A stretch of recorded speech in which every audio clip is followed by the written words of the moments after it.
Good morning, everyone, and welcome back to Wake and Take. It's your boy, Jason, and we've got some football to talk about today. Today is Wednesday, so we're doing a little bit of a market watch. I've got 8 players that you need to buy, sell, hold, you know the deal, that we're going to be breaking down today. So go ahead, take out your coffee, sit back, relax, and enjoy the show.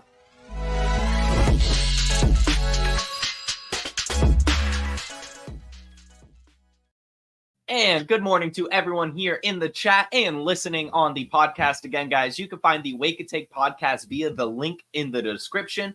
Good morning to you, Trip, Donald, Lucas, Scott, our fearless producer, Dustin, and Ryan. Ryan went to a fantastic concert last night. Very curious to hear who it was, Ryan. Let us know. Let us know who you saw last night that has you hungover today where you need some more coffee. Good morning to you, Terminal Sarcasm, and Shaka Zulu 12. Let's go ahead and get right on into it, guys. This is the market watch. Things be happening in fantasy football. Players be going up, players be going down, players be saying the same, and it's time to make some moves. You got to make some trades. You got to buy these players. You got to sell these players. You know the deal. You know the deal. The concert was Soul Coughing. I was hoping it'd be someone I know, but sounds cool. Maybe like a noise rock band or something like that. Sounds very Sun O of or something like that. A good little. I'm gonna guess based on the name Soul Coughing. They're either like an emo, like kind of metal band, or they're maybe like a noise rock, maybe an industrial rock type thing. Just a very instrumental heavy band. Very cool. Very cool. Sounds like a fun show. Hope you had a good time, man. Sounds like you did if you're hungover. But anyway, let's go ahead and get into this thing. We'll start with probably the one you guys want to know most about, and that's Jauan Jennings. Jauan Jennings had a massive performance in week 3. 12 targets, 11 receptions, 175 receiving yards, 3 touchdowns. It's very Jauan Jennings of him to do that. But what should you do with him in fantasy football? Like, is this a player that you're going to be able to start confidently going forward for the rest of the season? No, for the rest of the season. I mean, yeah, you're going to want to start him over the next couple weeks, but I would say to go ahead and start exploring now, trying to sell, seeing what you can get in redraft and even in Dynasty. In fact, definitely in Dynasty, I would take like a 3rd round pick for this guy right now. I understand that Jauan Jennings is still only 27 years old and has been sticking around on the San Francisco 49ers like nobody's business throughout his career, but he has no athleticism. He's still buried on this depth chart. Brandon Ayuk is going to get a little bit better shaking that rust off. Deebo Samuel will be back at some point. George Kittle will be back at some point. This type of volume and production is not on the table again for Jauan Jennings. Will we have 60 yards and a touchdown here or there? Yeah, probably. But I mean, like, if you can get a 3rd round pick for him in Dynasty, just take that. Take the roster space, a 4th and like a handcuff running back or something. I don't know. But like, I can't imagine holding on to this player for too long unless I'm like crazy desperate in seasonal leagues. In Dynasty, I don't want him on my roster. I'm trying to get any value I can in Dynasty and redraft. I understand the case of kind of just holding on to him, but this is the only time you're really going to be able to start him. Maybe 1 more week, maybe 2 more weeks. But if you can get anything, just go ahead and do it. I mean, I'm looking at Keep Trade Cut right now. Wide receiver 66, and he's around the range of a Wan'Dale Robinson, Cortland Sutton, Demario Douglas, Keenan Allen, even Roman Wilson. And I just think that, honestly, I would rather have all of those wide receivers over him in Dynasty. And in redraft, even like a Wan'Dale, a Keenan Allen, I think are definitely very, very interesting. So I just really, I would be just at least seeing what you could get for him. I understand, again, in Dynasty, I don't want him. This is a sell in Dynasty. Like, get anything you really can. Like, say you want to go get a handcuff running back for him, just do it. If you could get Ray Davis, just do it. Get Kamani Vidal. I don't really care. Right. But in redraft, I understand the case for holding on to him a little bit more. But, I mean, he is still the wide receiver 4 and just had a massive, massive game. So I'm sure that you could get something for him worthwhile better. Like I said, this is a guy, like, if you're in seasonal, you need a starter for the next couple weeks, sure. Just hold on to him. But otherwise, get any value you can. There's probably another streaming wide receiver out there that you can get off the waiver wire still. Like, I mean, an Allen Lazard hasn't gotten this much value, but Allen Lazard probably has a better rest of season than Juwan Jennings. So I would like to at least explore selling Juwan Jennings right now, especially in Dynasty. Take really what you can get. In seasonal, hold on to him if you really need the help. But even then, it's probably best to just offload this asset after a massive week. I also understand that the fantasy community is wise to this, right?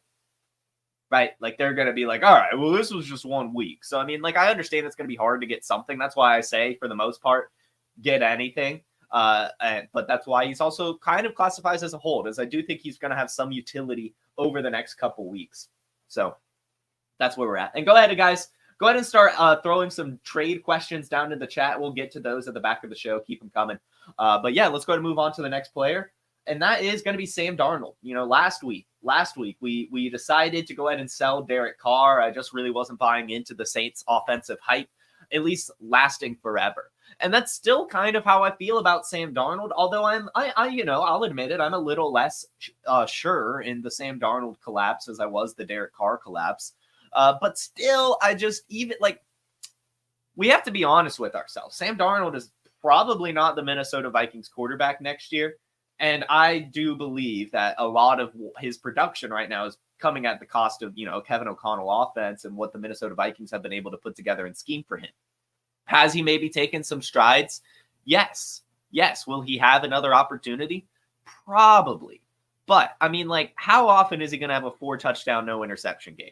And even in that game, he only had 181 pass yards, right? I don't know. In the first 2 games, 2 touchdowns and 1 interception each. I don't know, guys. It's just I expect at some point Sam Darnold to turn back into Sam Darnold again. So far through this year, he's the quarterback 4 on the season, quarterback 23 in Dynasty. He has 657 passing yards. 8 passing touchdowns, only 2 interceptions. He's 4th in points per game right now amongst quarterbacks. He's playing really, really well. But I really am just not so sure that this can last forever. So I just think if you could get something for Sam Darnold, unless you're competing this year, I think you should probably do it. I think you should probably just get him, just get rid of him. Again, a second in Superflex probably is what you're looking for in terms of a draft pick return. But I would, especially in Dynasty, be doing what I can to offload Sam Darnold, Michael Penix, Bo Nix, Justin Fields, and another quarterback that we'll be talking about at the back of the show as well. It's just there's some younger quarterbacks around his range that you could probably swap him for or not have to add too much to get to. That I believe in Justin Fields. I believe in Bo Nix. I believe in Michael Penix. You might be able to not add too much to get into the Drake May sweepstakes as well. I just think that this is a great point to try to offload Sam Darnold. He's never going to have another 4-touchdown, 0 interception game. There's absolutely no way. The stars are aligning for him right now. But as we see in the chat from Ryan Bolts, pumpkin time is coming, and October is just around the corner. He's going to turn back into the Sam Darnold we know and love at some point. He just has to. And even if it's maybe not the Sam Darnold we know and love, it's still going to be 2 touchdown, 1 interception Sam Darnold like we saw the first couple weeks of the season, which is, again, fine. It's fine. But this is a player who's probably not going to be on the Vikings next year. And, could still very much lose it over the course of the season. I mean, we're only 3 weeks into the season. And this is what Sam Darnold does. I mean, we even saw it in Carolina, right? Where he just put together a couple good games and then totally collapsed. This is now 3 games. He's looking good. I'm not going to lie. He's making some great throws. He's looking comfortable in the pocket. I'm not trying to say he's playing bad. I'm admitting that Sam Darnold is playing really, really well right now. But do we really expect that to last forever? I'm really not so sure. So if you can get, again, QB4 and seasonal, you could probably trade Sam Darnold and not add too much to get, Jordan Love right now in seasonal. I don't know, guys. I don't know. I would be looking to see what you can get. Again, if you're, competing, you're in the championship hunt, you're in super flex, and you want to hold on to Sam Darnold, sure. But for the most part, I do think that 2nd-round pick or maybe offloading him for a rookie quarterback or something like that is going to be the better answer going forward in terms of the value that you can get on your roster, which is, I don't know, it's risky. But again, this is Sam Darnold we're talking about, and he is, easy to trade right now. And when have you ever been able to say, I can trade Sam Darnold? Probably never. You've probably never been able to say that. So it's time to sell him before it gets too bad. And even if it doesn't get bad, this is probably like at some point everyone's going to be like, okay, hold on. This is Sam Darnold we're talking about. Do we really want to keep raising him up these dynasty ranks? And I'm just not so sure that we'll be there doing that. Next, we're going to go to another player that's doing really, really well so far this season, and that's James Cook. This is a tough one for me. I like James Cook a lot, but I see he's now RB8 in Dynasty. He's the RB6 on the season in PPR leagues. I think even RB4 in Standard. Playing super well on a great Bills offense. 25 years old, has really good athleticism. So far through the year, has a touchdown or 100 yards in every single game so far. We saw the 3 touchdowns against Miami, 13 points, 28 points, 18 points. Just had 15 touches against the Jaguars. I mean, he is getting the usage, right? He's getting every type of usage that you want from James Cook. Over almost 300 yards and 4 touchdowns so far this season, 6 in points per game, coming off a 1,500-yard season last year as well. But I am calling the top. I'm calling the top. I mean, like, maybe he can go to RB7, but I don't really ever see him passing Jonathan Taylor, Saquon Barkley, Devon Achane, Bijan Robinson, Jahmyr Gibbs. And so I just think that this is an interesting time right now with James Cook to take him to try to tier up. Really tier up only. I was trying to think of who I'd maybe tier down with, and I don't know, maybe Kenneth Walker and Travis Etienne and Jonathan Brooks. Like, I like those players a lot. But for the most part, you do have a really, really good asset in James Cook. I'm not going to lie. I'm not going to sit here and lie to you. But we are starting to see, kind of the bear case for why James Cook was available so much later than he should have been, and why, Ray Davis and Ty Johnson are getting a little bit of their value, or maybe just the type of production and usage that we don't want to see. I mean, he only had a 50% snap share against Miami. The Bills ran away with this game, so he wasn't utilized a lot towards the end. So he's 23rd in opportunity share, 26th in snap share, 24th in weighted opportunities, 18th in rushing yards, 20th in receptions, 33rd in routes run, 39th in juke rate, 17th in breakaway run rate, 25th in evaded tackles, 35th in yards created per touch, 23rd in yards created. Like, this isn't an efficiency profile of a top 5 running back. It's a very good running back. We're liking what we're seeing from James Cook, but right now is the RB8 in Dynasty. I think this is about as high as he can go, especially since he's under 200 pounds. Like, there's always just going to be kind of the injury concerns with him, and that's why he can't have a full workload. That's why Ray Davis and Ty Johnson are getting involved in the way that they are. So I would just be looking to sell James Cook. For the most part, I'm only trying to tier up with him. I understand he's a great asset, but there are a couple options, like I said, Travis Etienne, Kenneth Walker, maybe swapping for a high-end wide receiver to where I'm okay, just moving on from James Cook. I used him to get Anthony Richardson in a trade, for example. Like, I'm still trying to stay within the elite assets when it comes to James Cook, but I think that this is about as high as his dynasty value is going to go, to be completely honest with you. I don't know. I don't know how much higher he can go, and it's more of a value play than it is I don't like James Cook play. Like, I like him a lot. I do. He's playing really well. But I just can't imagine him going much higher in dynasty value. So I think it's time to try to offload him not even while you can't. I mean, he's going to be about this range, but just, while there's a lot of hype around him. 3 touchdowns last week. Bills offense on fire on Monday Night Football.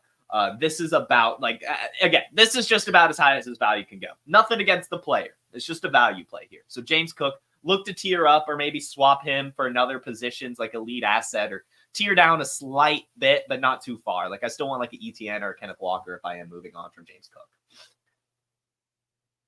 Is audio not working for anyone else? NFL Fantasy Ice says the audio is not working. So let me know. I don't see anyone else saying anything, so I'm assuming it's working. But let me know, guys, if nothing is coming through, so we could try to fix that. That's definitely a concern. But I'm looking at my audio levels right now, and it says we're good. So I think it might be a Twitter thing, because Fantasy Ice is on Twitter, and it's not working. So, hey, NFL Fantasy Ice, come to YouTube. NFL Fantasy Ice. I'm gonna put it in the chat since he can't hear me. That's interesting that YouTube is not working, but there we go. NFL Fantasy Ice, come to YouTube. Oh, never mind. Ham is okay. So it sounds like Fantasy Ice just needs to turn his volume up. There it is. Oh, my volume wasn't on. That's hilarious. So anyway, guys, glad we figured that out. If you're liking this video so far, go ahead and hit that like button. Go ahead and subscribe to the channel, guys. It means a lot. It keeps this kind of content going everywhere. We've got one more player before we're halfway through, so why don't we go ahead and reach this halfway point, then do a little bit of an ad break. We are right now. This is an interesting one to me, guys. This is a very interesting one to me, and I don't think anyone is talking about this player right now. I don't think a single person in fantasy football is talking about this player, and that's Evan Engram. Evan Engram, I think, is one of the biased buys right now, if I've got to be honest with you. He's fallen down to tight end 13 in Dynasty. And I mean, his only game this season, he was not good, right? I think he only had like 1 or 2 targets, if I'm remembering correctly off the top of my head. I probably should have wrote down his stats so far, but I knew they were bad, so I didn't care. But what we're seeing from Brenton Strange in his absence, I think is very intriguing, right? Because you look at Brenton Strange, 5 targets, 2 receptions, and a touchdown last week. 6 targets, 3 receptions, and 65 yards the week before. And Evan Engram last year had 143 targets, 114 receptions, 963 yards, and 4 touchdowns. Had a massive 40-point performance as well. Evan Engram is a big part of this Jaguars offense, and it seems since he's been out that they actually have been struggling. You know, we saw them look pretty good week 1, and without Evan Engram, they've looked pretty bad. So I think that when Evan Engram returns, it's going to help Trevor Lawrence look a lot better. But Evan Engram is also going to produce back at the level that he should be. Right now, he keeps falling in dynasty rankings because he's unhealthy. But you have to remember what we saw from him last year and what we should see from this Jaguars offense going a bit forward.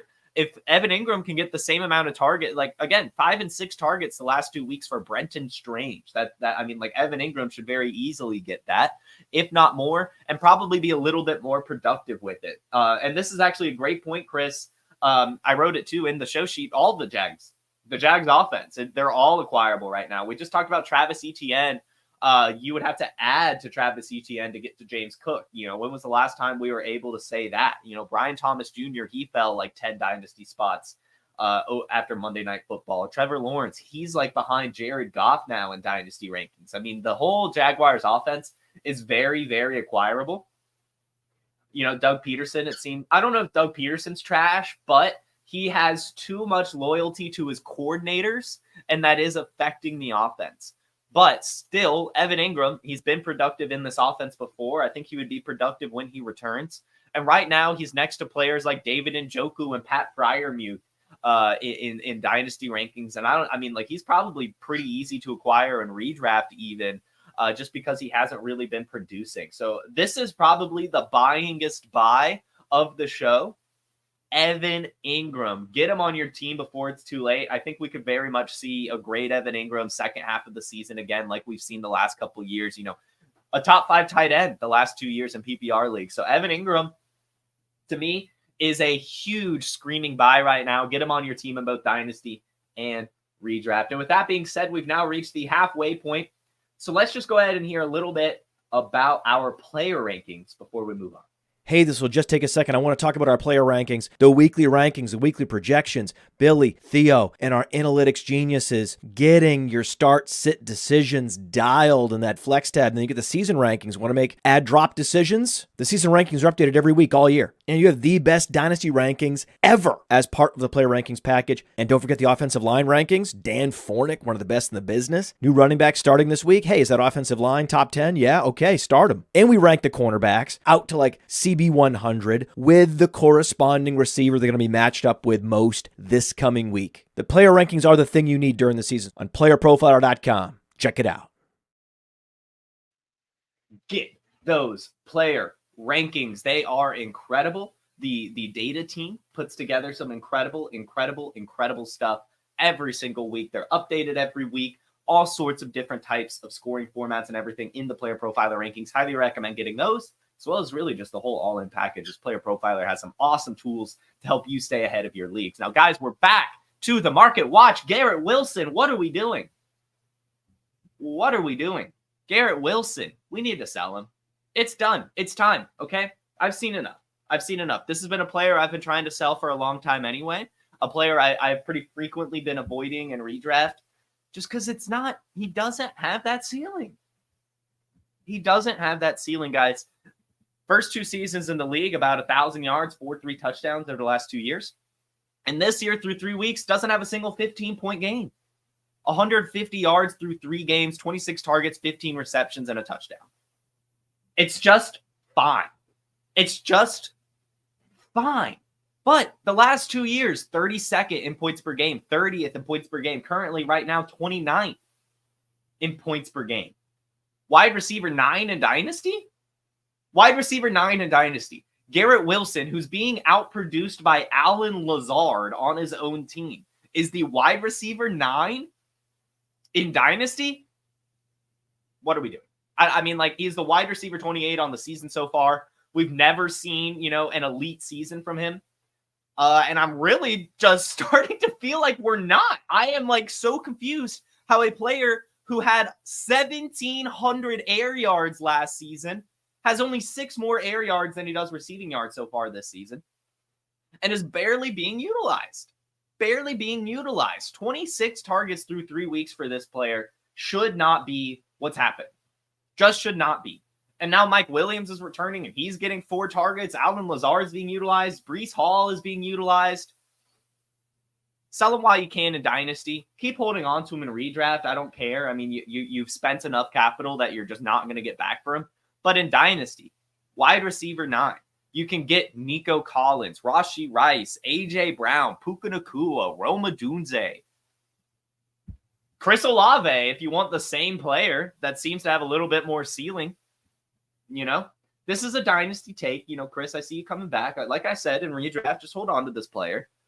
But in Dynasty, Jesus Christ, he's not a top 10 wide receiver. Sorry. He's not. He's not. He hasn't done it, hasn't shown it, hasn't given us a reason to believe that. So right now at wide receiver 9 price tag, a 24-year-old wide receiver, he needs to be sold. He needs to be sold because next year more wide receivers are going to come in. And what do we see every year? The rookies, they get steamed up like crazy. And the fact that you can get a Puka Nacua, a Chris Olave, a Roma Dunze, and A.J. Brown for Garrett Wilson right now, I just think is crazy. I just think it's crazy, really. In redraft, again, hold on to him, whatever. But the fact that you can get top-end value for this player despite disappointment after disappointment after disappointment, it's just time. Listen to these stats. 44th in route win rate, 37th in total route wins, 45th in points per route run, 65th in points per target. I mean, we're 48th in dominator rating, 62nd in target premium, 52nd in target separation, 64th in true catch rate, only 18th in expected fantasy points per game. His target quality ranks 25th.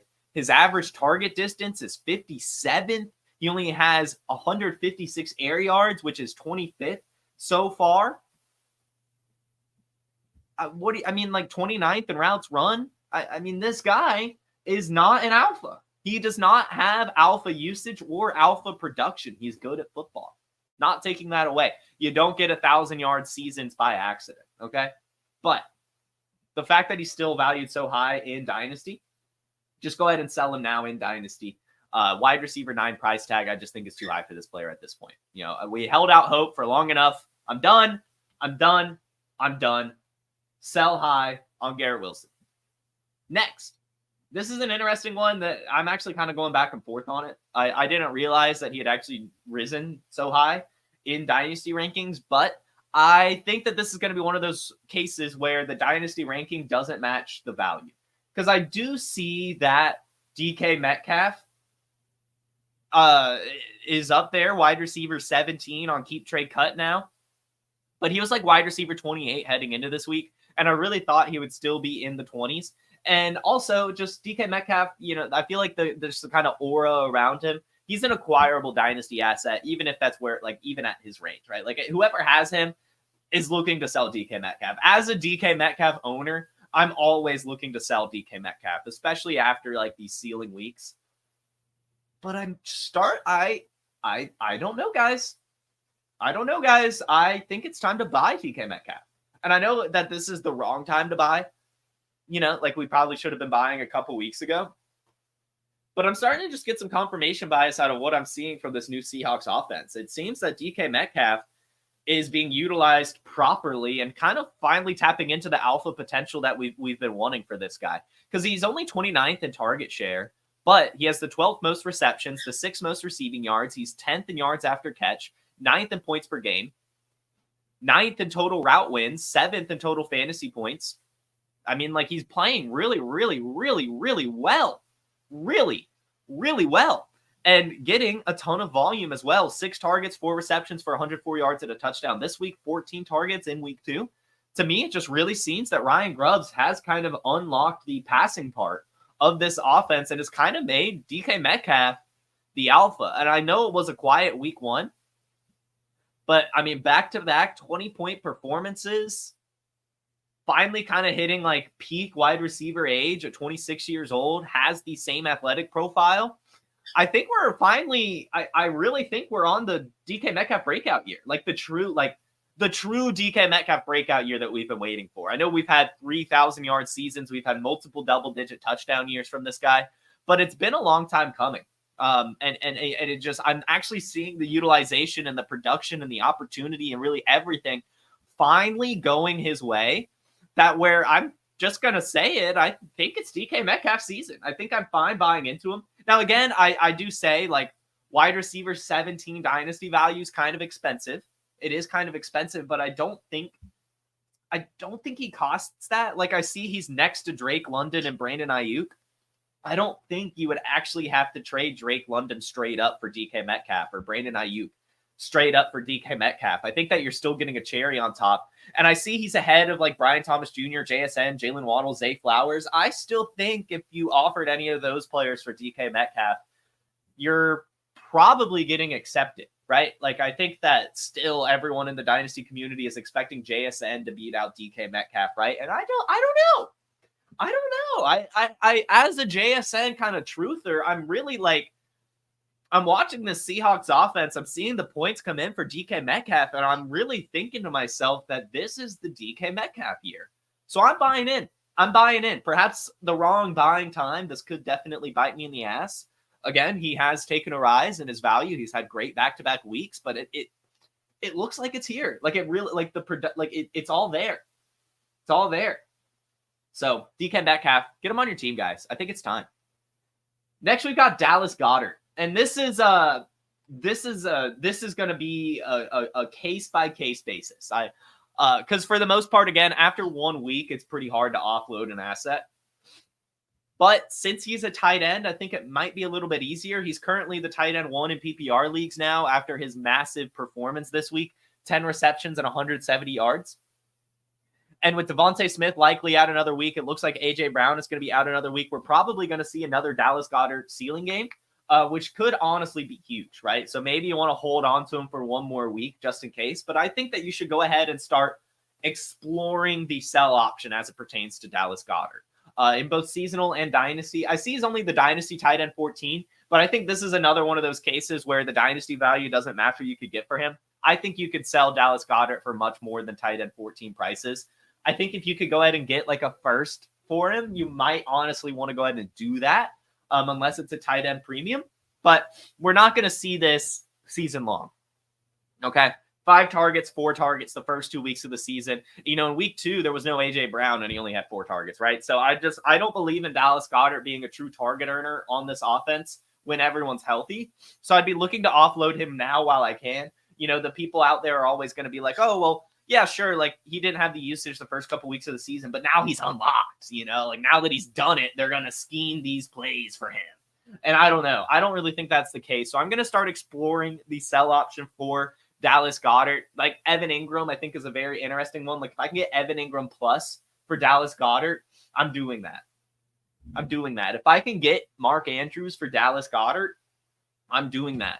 If I don't have to add much to get a Kyle Pitts, a Dalton Kincaid, a Sam Laporta, I'm doing it. Okay. Like those are some underperforming elite tight ends that actually have the target earning potential in terms of rest of season. So just explore selling Dallas Goedert right now in both seasonal and dynasty and see what you can get. For the most part, it's probably going to classify as a hold, but if you can get that nice return for him, go ahead and do it. But yeah, just again, it's one huge week. He didn't really get the targets when the other players were healthy, and he didn't even get the targets when AJ Brown was out. So I think that this is a great opportunity to try to move on from him while you can. And the last player on today's show sheets, and it's really 2 players, to be honest. And this is honestly gut feel. I have no data, no analysis to back this up, okay? And not even because I'm a Falcons fan and live here in Atlanta. I think you need to buy Kirk Cousins. You know, it's been a tough first 3 weeks of the season. Steelers, Eagles, Chiefs. Those are tough matchups, and he started to look okay over the last couple of weeks. 200 plus passing yards in back-to-back games, only 1 interception over the last 2 weeks. Not scoring a lot of fantasy points, but 17 against the Eagles was pretty good. And I just think that this is only the beginning. You know, we saw him look less than 100% against the Steelers, and we're seeing the signs of life kind of start to show and seep through.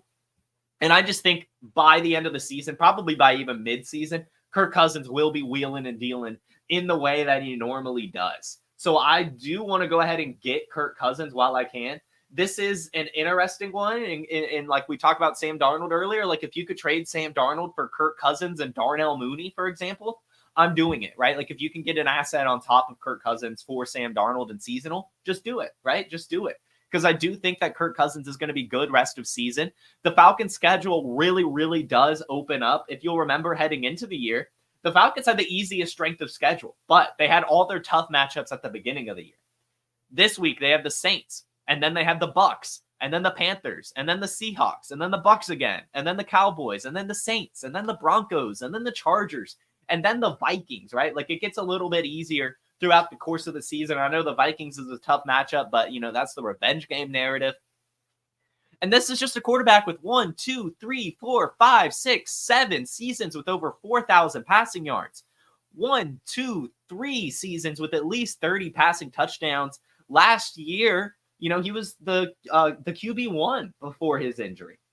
So I just want to go ahead and try to get Kirk Cousins while I can. And I mentioned that this is a 2-parter. I want to get Michael Penix in Dynasty really, really bad. I try to get Michael Penix, right? In seasonal, maybe 2, and Superflex start stashing him, okay? I just think that while I do believe Kirk Cousins will turn it around, there's always still the back of the head. He is returning from an Achilles injury, and just a snap of a finger, he could be done for the year. So I do think that Michael Penix is very much worth rostering and trying to acquire right now as well. By both the Falcons quarterbacks, they're a bit deflated right now because the offense hasn't necessarily come to life, but it's going to at some point this season. You'll just have to take my word for it. Again, no like way to say for sure that that's going to happen, but I know the schedule opens up. I know Kirk Cousins is going to get healthier, and I just know this coaching staff and team as a whole is going to get more comfortable and gelled together. So look to acquire Kirk Cousins while you can. And Michael Penix while you can. And that should do it, guys. That was the Market Watch, my top 8 buys and sells heading into week 4. As mentioned at the top of the show, let's go ahead and get into your questions. I saw a super chat, so we're going to go ahead and do this one first. Supersize Senpai, thank you so much for the super chat. $2. Should I drop Raheem Mostert for Bucky Irving?